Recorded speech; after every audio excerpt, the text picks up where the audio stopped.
Mobile निकला है, दे इसको मोबाइल देते हैं गिफ्ट।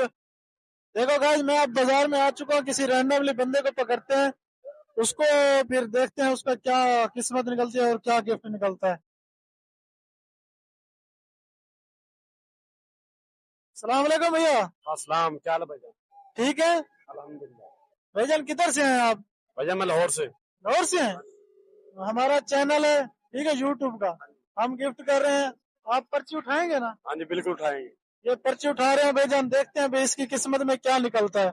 भाईजान पर्ची उठाएं, इसमें सिर्फ एक पर्ची उठानी है।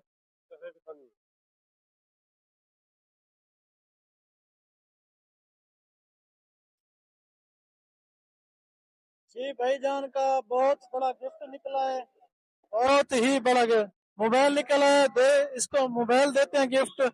भाईजान आपको कैसे लग रहा है? बहुत अच्छा लग रहा है भाई। बहुत अच्छा लग रहा है ना? हमने आपकी वीडियो देखते हैं, आप मोबाइल गिफ्ट करते हैं। देखते हो ना? हाँ जी। देखो भाई, ये मेरी वीडियो भी देखते हैं, यानी कि मैं मशहूर हो रहा हूँ थोड़ा थोड़ा। ठीक है, इनको गिफ्ट करते हैं मोबाइल, देखते हैं फिर इनको। आप भी देखिए, मोबाइल दे रहे हैं इनको। ये देखे भाईजान, आपको हमने मोबाइल दे दिया है, नया मोबाइल दिया है हमने। ठीक है भाईजान, कैसे लग रहे हैं? बहुत अच्छा लग रहा है भाई। मिठाई खिलाए ना? देखते हैं भाई, मोबाइल इसके अंदर निकलते हैं। भाईजान आप देख रहे हैं, इसके अंदर मोबाइल है ना? हाँ है। अंकल जी, मोबाइल है इसके अंदर? हाँ बिल्कुल है जी, मिठाई खिलाएं, मैं तो इनको कह रहा हूँ। हाँ, मिठाई खिलाते हैं, इससे मिठाई खाएं। बिल्कुल नया मोबाइल है, ये लें आप। ठीक है, ओके ओके ओके ओके, ठीक है।